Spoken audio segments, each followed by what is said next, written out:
ಎಲ್ಲರಿಗೂ ಕರ್ತನ ಹೆಸರಲ್ಲಿ ವಂದಿಸ್ತೀವಿ. ಹೌದು, ಎಲ್ಲರೂ ಇಲ್ಲಿ ಸೇರ್ಕೊಂಡಿದ್ದೀರಾ. ಇವತ್ತು ದೇವರು ಕೊಟ್ಟಿದ್ದ ಈ ಆಲಯಕ್ಕಾಗಿ, ಈ ಸುಂದರ ಆಲಯಕ್ಕಾಗಿ, ಈ ಸುಂದರ ಟೈಮ್ಗಾಗಿ ಹೌದು ದೇವರು ನಮಗೆ ಜೀವಿತವಾಗಿ ಶ್ರೇಣಿಯಲ್ಲಿ ಇಟ್ಟಿದ್ದಕ್ಕಾಗಿ ನಾವು ಸ್ತೋತ್ರ ಹೇಳೋರಾಗಿದ್ದೀವಿ. ಈಗ ನಾವು ಪ್ರಾರ್ಥನಾ ಮೂಲಕ ನಾವು ಮುಂದೆ ಹೋಗೋಣ. ತಂದೆ, ಕುಮಾರ, ಪವಿತ್ರ ಆತ್ಮನ ಹೆಸರಲ್ಲಿ ವಿಶೇಷವಾಗಿ ದೇವ್ರೆ ನಿಮ್ಮ ಬಳಿ ಬರ್ತೀವಿ ದೇವ್ರೆ.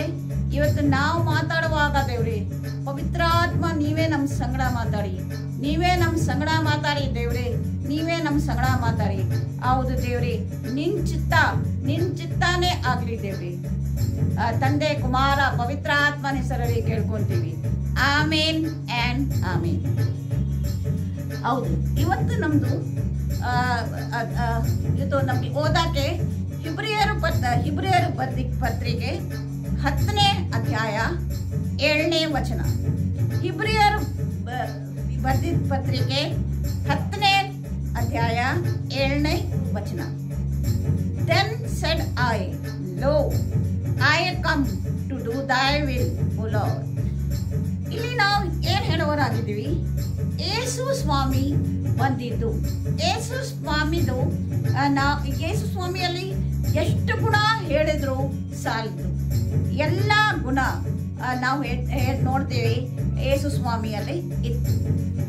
ಆದ್ರೂ ದೇವರು ಬಂದಿದ್ದು ಉದ್ದೇಶ ಏನು? ಯೇಸು ಸ್ವಾಮಿ ಬಂದಿದ್ದು ಉದ್ದೇಶ ಏನು? ಯೇಸು ಸ್ವಾಮಿ ಬಂದಿದ್ದು ಉದ್ದೇಶ ತಂದೆ ಚಿತ್ತ ನೆರವೇರಬೇಕು. ತಂದೆ ಚಿತ್ತ ನೆರವೇರಬೇಕು. ಈಗ ನಾವು ಏನೇನೋ ನಮ್ದು ಪ್ಲಾನ್ ಮಾಡ್ತೀವಿ, ಏನೇನೋ ನಮ್ದು ಆಲೋಚನೆ ಇರುತ್ತೆ, ಏನೋ ಐಡಿಯಾಸ್ ಇರುತ್ತೆ, ಏನೇನೋ ಪ್ಲಾನಿಂಗ್ ಇರುತ್ತೆ. ಬಟ್ ನಾವು ಏನು ಮಾಡೋರಾಗಿದ್ವಿ, ನಾವೇನು ಮಾಡೋರಾಗಿದ್ವಿ, ನಾವು ಪ್ರಾರ್ಥನೆ ಮಾಡುವಾಗ ನಾವು ತಂದೆ ಚಿತ್ತಕ್ಕೆ ಅನುಸಾರ ನಾವು ಪ್ರಾರ್ಥನೆ ಮಾಡುವಾಗ ನಾವು ಏನಾಗುತ್ತೆ, ಆ ಪ್ರಾರ್ಥನೆಗೆ ಸದುತ್ತರ ಬರುತ್ತೆ. ಪ್ರಾರ್ಥನೆ ಅಂದ್ರೆ ಏನು? ಪ್ರಾರ್ಥನೆ ಅಂದ್ರೆ ನಾವು ದೇವರ ಸಂಗಡ ಮಾತಾಡೋರ್ ಆಗಿದ್ದೀವಿ. ಅದು ದೇವರ ಸಂಗಡ ನಾವು ಮಾತಾಡೋರ್ ಆಗಿದ್ವಿ. ಅದಕ್ಕೆ ಒಂದೇ 2 ನಿಮಿಷಲ್ಲೇ ಪ್ರಾರ್ಥನೆ ಮುಗಿಸೋದು ಅಲ್ಲ. ಏನು ಮಾಡಬೇಕು? ಯಾವಾಗ್ಲೂ ಥೆಸಲೋನಿಕೇಯರಿಗೆ ಬರೆದ ಪತ್ರಿಕೆಯಲ್ಲಿ ಇದೆ 5ನೇ ಅಧ್ಯಾಯದಲ್ಲಿ, ಯಾವಾಗ್ಲೂ ಪ್ರತಿ ನಿಮಿಷ ನೀವು ಪ್ರಾರ್ಥನೆಯಲ್ಲೇ ನೀವು ಇರ್ರಿ. ಇದು ಸತ್ಯನಾ? ಹೌದು, ಇದು ಸತ್ಯ. ನಾವು ಏನು ಕೆಲಸ ಮಾಡ್ತಾ ಇದ್ರೇನು ನಾವು ನಮ್ಮ ಆತ್ಮ ಅಲ್ಲೇ, ನಾವು ಪ್ರಾರ್ಥನೆಯಲ್ಲೇ ಇರಬೇಕು. ನಾವು ಟೈಮ್ ಕಳಿಬೇಕು. ನಾವು ಎಷ್ಟು ಪ್ರಾರ್ಥನೆ ಮಾಡ್ತೀವಿ ಅಷ್ಟು ಕಮ್ಮಿನೇ. ಯಾಕಂದ್ರೆ ನಾವು ಕೆಲವು ಜನ ಹೇಳ್ತಾರೆ ಒಂದು ಗಂಟೆ ಪ್ರಾರ್ಥನೆ ಮಾಡಿ. ಈಗ ಯೇಸು ಸ್ವಾಮಿ ಕೂಡ ಅವರ ಶಿಷ್ಯರಿಗೆ ಕೇಳಿದ್ರು, ನೀವು 1 ಗಂಟೆ ನೀವು ಪ್ರಾರ್ಥನೆ ಮಾಡೋಕ್ಕೆ ಆಗಲ್ವಾ? 1 ಗಂಟೆ ನೀವು ಎಚ್ಚರಿಕೆ ಇರೋಕ್ಕೆ ಆಗಲ್ವಾ? ದೇವರೇ ಕೇಳಿದ್ದಾರೆ. ನಾವು ಯೇಸು ಸ್ವಾಮಿ ನಾವು ಉದಾಹರಣೆ ತಗೊಳ್ಳುವಾಗ ಅವರು ರಾತ್ರಿ ಇಡೀ ಪ್ರಾರ್ಥನೆಯಲ್ಲಿ ಕಳೀತಾ ಇದ್ರು, ದಿವಸ ಇಡೀ ಪ್ರಾರ್ಥನೆಯಲ್ಲಿ ಕಳೀತಾ ಇದ್ರು. ಬೆಳಿಗ್ಗೆ ಎದ್ದು ಅವ್ರು ಒಬ್ಬರೇ ಪ್ರಾರ್ಥನೆ ಮಾಡ್ತಾ ಇದ್ರು. ಯಾವ ರೀತಿ ಪ್ರಾರ್ಥನೆ ಇದೆ? ಕೆಲವು ಪ್ರಾರ್ಥನೆ ನಾವು ಒಬ್ಬರೇ ಕೂತ್ಕೊಂಡು ಪ್ರಾರ್ಥನೆ ಮಾಡುವಾಗ ಮತ್ತಾಯ 6 ಏನ್ ಹೇಳುತ್ತೆ, ಎಲ್ಲ ಕಡೆ ನೀವು ಬಾಗಿಲು ಹಾಕೊಂಡು ನೀವು ನಿಮ್ಮ ತಂದೆ ಮಣ್ಕಾಲ್ ಬಿಟ್ಬಿಟ್ಟು ನೀವು ಪ್ರಾರ್ಥನೆ ಮಾಡಿ. ಇದಕ್ಕೆ ಎಕ್ಸಾಂಪಲ್, ಇದಕ್ಕೆ ಉದಾಹರಣೆ ತಗೊಳ್ಳುವಾಗ ನಾವು ನೋಡ್ತೇವೆ ದಾನಿಯಲ್ 3 ಹೊತ್ತು ಪ್ರಾರ್ಥನೆಯಲ್ಲಿ ಕಳೀತಾ ಇದ್ರು. ಈಗ ನಾವು 3 ಹೊತ್ತು ದೇವರ ಜೊತೆಗೆ ಪ್ರಾರ್ಥನೆ ಮಾಡುವಾಗ ದೇವರಿಗೆ ನಾವು ಎಲ್ಲ ಏನೇನು ಕೆಲಸ ಮಾಡ್ತೀವಿ, ಕಸ ಗುಡಿಸೋದು ಕೆಲಸ ಆಗಲಿ, ನಮ್ದು ಓದೋದು ಕೆಲಸ ಆಗಲಿ, ನಮ್ದು ಬರೆಯೋದು ಕೆಲಸ ಆಗಲಿ, ನಮ್ದು ಬರೋದು ಕೆಲಸ ಆಗಲಿ, ಚರ್ಚಲ್ಲಿ ಪ್ರಾರ್ಥನೆ ಆಗಲಿ, ಎಲ್ಲಿದ್ರೂ ನಾವು ಏನು ಮಾಡಬೇಕು? ಪ್ರಾರ್ಥನೆ ದೇವರಿಗೆ ನಾವು ಒಪ್ಪಿಸ್ಬಿಟ್ಟು ಆ ಕೆಲಸ ಮಾಡಬೇಕು. ಮತ್ತೆ ಎಲ್ಲ ಟೈಮಲ್ಲಿ ದೇವರ ಚಿತ್ತಕ್ಕಾಗಿ ನಾವು ಬೆಳಿಗ್ಗೆ ಎದ್ದು ದೇವರು ಏನು ಕೊಡೋರಾಗಿದ್ದಾರೆ, ದೇವರು ಹೇಳ್ತಾರೆ ಬೆಳಿಗ್ಗೆನೆ ನಾನು ನಿನಗೆ ಏನು ಕೊಡ್ತೀನಿ, ನಾನು ನಿನಗೆ ಎಲ್ಲ ಮರ್ಸಿ ಕೊಡ್ತೀನಿ, ದಯೆ ನಾನು ಕೊಡ್ತೀನಿ. ದಿವಸ ನಮಗೆ ದೇವರು ಏನು ಕೊಡೋರಾಗಿದ್ದಾರೆ, ನಮ್ಮ ದಯ ಕೊಡೋರು ಆಗಿದ್ದಾರೆ. ಅದಕ್ಕಾಗಿ ನಾವು ಏನು ಅನುಗ್ರಹ ಕೊಡೋರು ಆಗಿದ್ದಾರೆ. ದೇವರ ಹೆಸರು ನಾವಿಲ್ಲಿ ನೋಡ್ತೀವಿ, ನನ್ನ ಅನುಗ್ರಹನೇ ನಿನಗೆ ಸಾಕು. ಅದಕ್ಕಾಗಿ ನಾವು ಏನು ಮಾಡೋರಾಗಿದ್ದೀವಿ, ಪ್ರತಿ ನಿಮಿಷ ಪ್ರಾರ್ಥನೆಯಲ್ಲಿ ಕಳಿಬೇಕು. ಈಗ ಕೆಲವು ಪ್ರಾರ್ಥನೆ ಬರೀ ನಾವು ನಮಗೆ ಏನೇನು ಬೇಕು ಅದಕ್ಕಾಗಿ ಮಾಡ್ತೀವಿ. ಪ್ರಾರ್ಥನೆ ಮಾಡುವಾಗ ನಾವು ಯಾವ ರೀತಿ ತಂದೆಗೆ ಫಸ್ಟ್ ತಂದೆ ಏನು ಹಾಕಿದ್ದಾರೆ, ತಂದೆ ತಂದೆಗೆ ಗೊತ್ತು ಅವ್ರು ಏನಾಗಿದ್ದಾರೆ. ಬಟ್ ನಾವು ತಂದೆ ನಮಗೆ ಯಾವ ರೀತಿ ನಮ್ಮ ಸಂಗಡ ಇದ್ದಾರೆ, ಯಾವ ರೀತಿ ನಮಗೆ ಕುರುಬನಾಗಿದ್ದಾನೆ, ಯಾವ ರೀತಿ ನಮಗೆ ಜೀವದ ರೊಟ್ಟಿ ಆಗಿದ್ದಾನೆ, ಯಾವ ರೀತಿ ನಮಗೆ ಜೀವದ ಜಲ ಆಗಿದ್ದಾರೆ, ಯಾವ ರೀತಿ ನಮಗೆ ಬಾಗಿಲು ಆಗಿದ್ದಾರೆ, ಅದು ಹೇಳಿ ವಿವರಿಸಿ ನಾವು ಪ್ರಾರ್ಥನೆ ಮಾಡುವಾಗ ದೇವರಿಗೆ ಎಷ್ಟೋ ಆನಂದ, ಎಷ್ಟೋ ಸಂತೋಷ ಆಗುತ್ತೆ. ಅದಕ್ಕೆ ಲೆಕ್ಕನೇ ಇಲ್ಲ. ಅದಕ್ಕೆ ಪ್ರಾರ್ಥನೆ ಮಾಡುವಾಗ ನಾವು ಮೊದಲನೇದಾಗಿ ದೇವರು ಏನ್ ಆಗಿದ್ದಾರೆ, ಆಮೇಲೆ ನಾವು ನೋಡ್ತೇವೆ ನಮ್ಗಾಗಿ ಆಮೇಲೆ ದೇವರು ರಾಜ್ಯ ಬರಲಿ. ಈಗ ನಾವು ಯೇಸು ಸ್ವಾಮಿಗೆ ಬಹಳ ಮಹತ್ವಪೂರ್ಣ ಏನಂದ್ರೆ ದೇವರ ರಾಜ್ಯ ಬರಬೇಕು. ಯಾಕಂದ್ರೆ ಅದಕ್ಕಾಗಿ ಅವರು ಇಲ್ಲಿ ನರರೂಪದಾಗಿ ಇಲ್ಲಿ ಅವರು ಜನಿಸಿದ್ರು. ಅದಕ್ಕಾಗಿ ನಮ್ಮ ದೇವರು ಅವರ ಒಬ್ಬನೇ ಮಗನಿಗಾಗಿ ನಮ್ಗೆ ಎಲ್ಲರಿಗೂ ಕೊಟ್ಟರು. ಯಾಕಂದ್ರೆ ನಮ್ಗೆಲ್ಲರೂ ದೇವರ ಬಳಿಗೆ ಬರಬೇಕು, ಪಶ್ಚಾತ್ತಾಪ ಮಾಡಿ ದೇವರ ಬಳಿಗೆ ಬರಲಿ ಅಂತ ದೇವರ ಚಿತ್ತ ಆಗಿದೆ.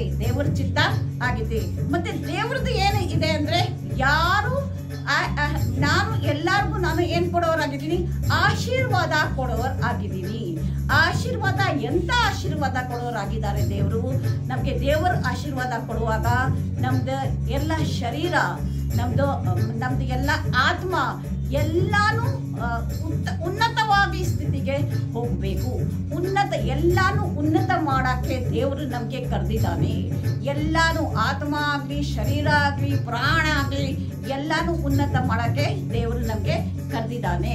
ಈಗ ಅಬ್ರಾಹಂಗೆ ದೇವರು ಏನ್ ಹೇಳ್ತಾನೆ, ನಾನ್ ನಿನಗೆ ಒಂದು ಆಶೀಷ ಕೊಡ್ತಾ ಇದ್ದೀನಿ. ಅದು ಏನಕ್ಕೆ ನಿನ್ಗೆ ನಾನು ಆಶೀರ್ವಾದ ಕೊಡ್ತಾ ಇದ್ದೀನಿ, ನೀನು ಎಲ್ಲಾ ಕಡೆ ಹೋಗಿ ನೀನು ಒಂದು ಆಶೀರ್ವಾದ ಆಗಬೇಕು. ಅದು ದೇವರು ನಾವು ನೋಡುವಾಗ, ದೇವರು ನಮ್ಗೆ ಮನ್ನಾ ಕೊಡುವಾಗ ಒಂದು ಟೈಮ್ ಇತ್ತು, ಒಂದು ದೇವರು ನಮ್ಗೆ ನಿಜವಾಗ್ಲೂ ಮನ್ನಾನು ಕೊಡ್ತಾ ಇದ್ರು. ಇವತ್ತು ಕೂಡ ನಮ್ಗೆ ನೋಡ್ತಾ ಇದ್ದೀವಿ ಆತ್ಮಿಕ ಮಣ್ಣ ದೇವರು ನಮ್ಗೆ ದಿವಸ ಕೊಡುವರು ಆಗಿದ್ದಾರೆ. ಆ ಆತ್ಮಿಕ ಮಣ್ಣ ಏನಾಗಿದೆ, ಆ ದೇವರ ವಾಕ್ಯ, ಆ ವಚನನೇ ಆತ್ಮಿಕ ಮಣ್ಣ ಆಗಿದೆ. ನೀವು ದೇವರ ಹತ್ತಿ ಪ್ರಾರ್ಥಿಸುವಾಗ ಬೆಳಿಗ್ಗೆ ಎದ್ದು, ಮುಂಜಾನೆ ಎದ್ದು ನೀವು ದೇವರ ಬಳಿಗೆ ಬಂದಾಗ, ಹೌದು ನೀವು ದೇವರು, ಅದು ಇಬ್ಬರು ಬಿಟ್ಟು ಬೇರೆ ಯಾರು ನಿಮ್ಮ ಅಕ್ಕಪಕ್ಕ ಇರಬಾರ್ದು. ಅಕ್ಕಪಕ್ಕ ಇದ್ರೇನು ಅವ್ರಿಗಿರ್ಲಿ, ಅವ್ರು ನಿಮ್ದು ಮೈಂಡ್, ನಿಮ್ದು ಆತ್ಮ ಆಗ್ಲಿ, ನಿಮ್ದು ಶರೀರ ಆಗ್ಲಿ ಬರೀ ದೇವರಿಗೆ ಒಪ್ಪಿಸ್ಬಿಟ್ಟು, ಅದು ಏನು ನಾವು ತಪ್ಪು ಮಾಡಿದ್ವಿ ಅದಕ್ಕಾಗಿ ನಾವು ಕ್ಷಮಾಪಣೆ ಕೇಳಿ, ಅದಕ್ಕಾಗಿ ನಾವು ಪಶ್ಚಾತ್ತಾಪ ಮಾಡಿ ದೇವರು ರಕ್ತದಿಂದ ನಮ್ಗೆ ತೊಳೆದಿ, ಹೌದು ಆ ದೇವರು ನಾನು ಬಂದಿದ್ದೀನಿ ಹೇಳಿ ನೀವು ಮಾತಾಡಿ ನನ್ನ ಸಂಗಡ. ದೇವರು ಯಾವತ್ತೂ ನಮ್ಮ ಜೊತೆಗೆ ಸಂಗಡ ಮಾತಾಡಕ್ಕೆ ಇಷ್ಟಪಡ್ತಾ ಇದ್ದಾರೆ.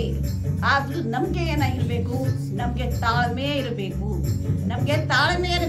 ದೇವರ ಶಬ್ದ ನನ್ನ ಕಿವಿ ತೆಗ್ದು ಹಾಕು, ತಗಿ ನನ್ನ ಆತ್ಮಿಕ ಕಿವಿ ತೆಗಿ, ನನ್ನ ಆತ್ಮಿಕ ಕಣ್ಣು ತೆಗಿ, ನನ್ನ ಆತ್ಮಿಕ ಆಲೋಚನೆನೂ ತೆಗಿ ಅಂತ ನಾವು ದೇವರಲ್ಲಿ ಕೇಳುವಾಗ ದೇವರು ಮಾತಾಡೋರು ಆಗಿದ್ದಾರೆ, ದೇವರು ತೋರಿಸುವರು ಆಗಿದ್ದಾರೆ.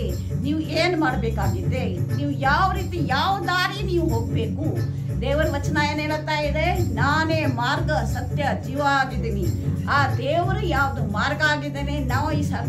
ನಾವು ಸಾವಿರಾರು ಮಾರ್ಗ ಕೇಳಿರ್ಬೋದು, ನಾವು ಸಾವಿರಾರು ಆಲೋಚನೆ ಮಾಡಿರ್ಬೋದು, ನಾವು ಇದು ಸರಿ ಅದು ಸರಿ ಅಂತ ಆಲೋಚನೆ ಮಾಡಿರ್ಬೇಕು. ಬಟ್ ಕೆಲವು ಟೈಮ್ ನಮಗೆ ಗೊತ್ತಾಗೋದಿಲ್ಲ ಅದು ಏನ್ ಸರಿ ಇದೆಯೋ ಏನ್ ತಪ್ಪಿದೆಯೋ, ನಾವು ಯಾವ ದಾರಿ ಹೋಗ್ಬೇಕು. ಕೆಲವು ಟೈಮ್ ಎಲ್ಲಾ ದಾರಿ ಎಲ್ಲ ಬಾಗಿಲು ಬಂದಾಗಿರತ್ತೆ, ಸೈತಾನ್ ಬಂದ್ ಮಾಡೋರು ಆಗಿರ್ತಾನೆ. ಬಟ್ ದೇವರು ಏನಾಗಿದೆ, ದೇವರ ವಚನ ಓದುವಾಗ ಒಂದು ವಚನ, ಒಂದು ಶಬ್ದನೇ ನಮ್ಗೆ ಸಾಕು. ಒಂದ್ ಶಬ್ದ ನಮ್ಗೆ ಸಿಕ್ಬಿಟ್ರೆ ಆ ಶಬ್ದಗೆ ನಾವು ಏನ್ ಮಾಡ್ಬೇಕಾಗಿದೆ, ಆ ಶಬ್ದಗೆ ನಾವು ಹಿಡ್ದು ಆ ಶಬ್ದ ಮೇಲೆ ನಾವು ಧ್ಯಾನ ಮಾಡಿ ಆ ಶಬ್ದನೇ ನಿಮ್ಗೆ ಮಾರ್ಗ ತೋರ್ಸತ್ತೆ. ಆ ಶಬ್ದ ನಿಮ್ಗೆ ಮಾರ್ಗ ಮೇಲೆ ಮಾರ್ಗ, ನಿಮ್ ಆಲೋಚನೆ ಮೇಲೆ ಆಲೋಚನೆ, ಅದು ಓಪನ್ ಆಗ್ತಾನೆ ಇರತ್ತೆ. ಅದಕ್ಕಾಗಿ ನನ್ನ ಅಣ್ಣ ತಮ್ಮಂದಿರೇ, ನನ್ನ ಅಕ್ಕ ತಂಗಿಯರೇ, ಎಲ್ಲರೂ ದೇವರ ಧ್ಯಾನ ಅಲ್ಲಿ, ದೇವರ ಮಾರ್ಗ ಅಲ್ಲಿ ನೀವು ನಡೆಯೋರು ಆಗ್ಬೇಕು. ಯೇಸು ಸ್ವಾಮಿನೇ ಈಗ ಜಾಸ್ತಿ ಹೊತ್ತು ನಾವು ಈಗ ಪರ್ವತ ಪ್ರಸಂಗ ಆಗ್ಲಿ, ಒಬ್ಬರೇ ಆಗ್ಲಿ, ಆ ಕೆಸ್ತಮನೆ ತೋಟ ಆಗ್ಲಿ, ಎಲ್ಲ ಕಡೆನೂ ನಾವು ಏನ್ ಹೇಳ್ತೀವಿ, ಅವರು ಬರೀ ದೇವರ ಚಿತ್ತ. ಯೋಹಾನ 17 ಅವರು ಏನ್ ಮಾಡಿದ್ದಾರೆ, ಪ್ರಾರ್ಥನೆ ಮಾಡಿದ್ದಾರೆ.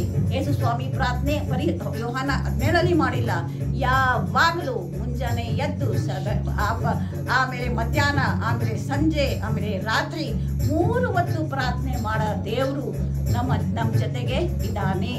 ಅವರು ಮಾಡಿದ್ದಾರೆ, ದೇವರು ಮಗಾಗಿನೇ ಅಷ್ಟು ಪ್ರಾರ್ಥನೆ ಮಾಡಿದ್ದಾರೆ. ನಾವು ಎಷ್ಟೊಂದು ನಮ್ಗೆ ಪ್ರಾರ್ಥನೆ ಜೀವಿತ ಯಾವ ರೀತಿ ಇರಬೇಕು, ನಮ್ಮ ಪ್ರಾರ್ಥನೆ ಜೀವಿತ ಒಂದು ಅರ್ಥಪೂರ್ಣ ಇರಬೇಕು.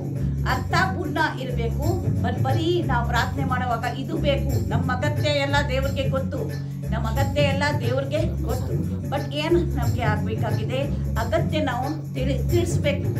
ಅಗತ್ಯ ಯಾಕಂದ್ರೆ ದೇವ್ರಿಗೆ ಏನು ಕೇಳುವಾಗ, ಈಗ ಮಗು ಅಳುವಾಗ ತಾಯಿ ಕೇಳೋರಾಗಿದ್ದಾರೆ.